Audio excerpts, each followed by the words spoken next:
Puni River Care and a bunch of organisations like us are working hard to reduce runoff, and we're doing this by planting trees.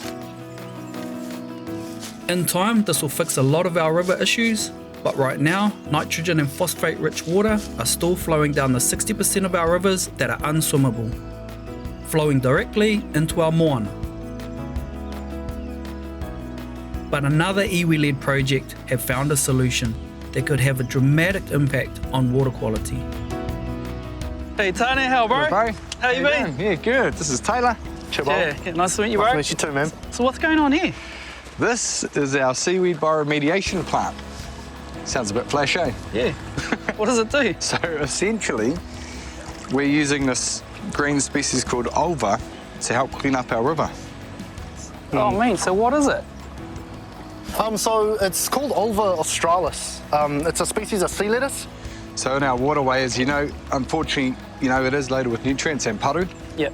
And what we've designed here is a system whereby at high tide we pump the seawater into these tanks here, and the water continuously flows through, and actually the seaweed takes up the nutrients and then it goes back down the ponds, back out to our awa. Yeah.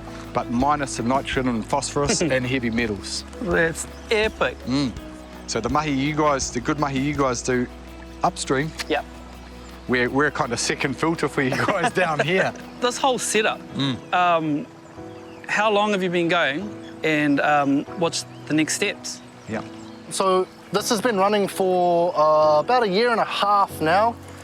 It was a pilot trial, so we needed to run it for 1 year minimum to assess the seasonal variability. It's removing over 90% of the nitrogen and over 70% of the phosphorus out of the water, among other things, other nutrients and heavy metals too. Those are just the heavy hitting numbers. Yeah.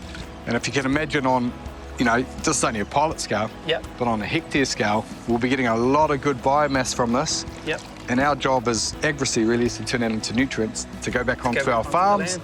to reduce what we're doing, Yep. to help secondary filter the good mahi you guys do, and then hopefully get our beautiful rivers and our moanas far cleaner than what they currently are. So, right along the way, we're all doing our bit to help clean up. I think the important thing is for us all to recognise that, it's not one person's responsibility. It's not one, council's responsibility.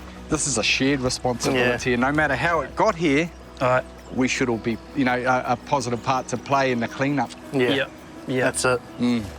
I always think that, you can't live without food and you can't live without water. So how do we produce food without destroying our water? Yeah. And I think within Aotearoa New Zealand, it's a good contribution we could provide the world, is saying we've been really good at producing food, but we haven't really been good at protecting our environment. Yeah. But we're trying to fix that.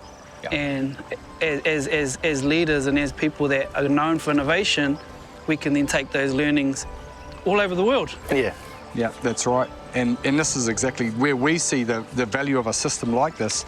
It is plug and play. Yeah. We have cracked the code, Yeah. and it's all open IP. It's all we open don't want to IP. hold this for ourselves. Oh, nice. We want everyone to pick this thing up. there is interest, all across our country because of the potential it has. Yeah, and because people want to protect their waterways. That's right. We want to clean up. We want to be better. Yeah, our next step is to go to hectare scale and really start making impact. Did I hear you right that this doubles in size? In winter, yeah. In winter? Yeah. Right up to quadruple in the summer. So how long does it take to quadruple in size? A week. A week? Yeah. Yeah. A And week under these conditions, sun out.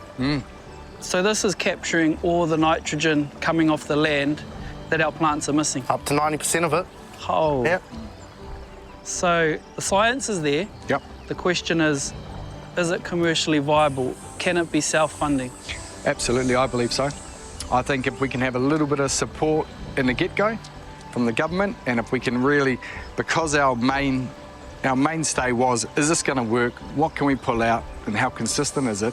Our next questions are, can we make biostimulants out of it, and what are the other high-value products that are in here that can help to self-fund the technicians, the hatcheries, and the build-up of the system? And even if, from our point of view, even if it's a loan, give us a shot Yeah. You know, let us have a run at it, because we do believe, even at AgriSea, because we are a seaweed innovation company, we've got a lot of thoughts around the potential products that can be made. We just need a little runway to prove that, and then we're on.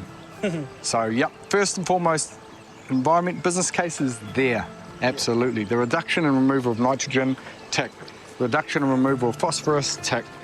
And I think even more so what we've been finding, Taylor, with some of the work that Alison Jews has done, is actually mapping the cost to the environment to clean up that nitrogen is in the hundreds of thousands of dollars. So the work that this does, if there was to be a nitrogen credit attached to it, it would pay for itself 10 times over. Well, you heard it here first, whānau. Yeah.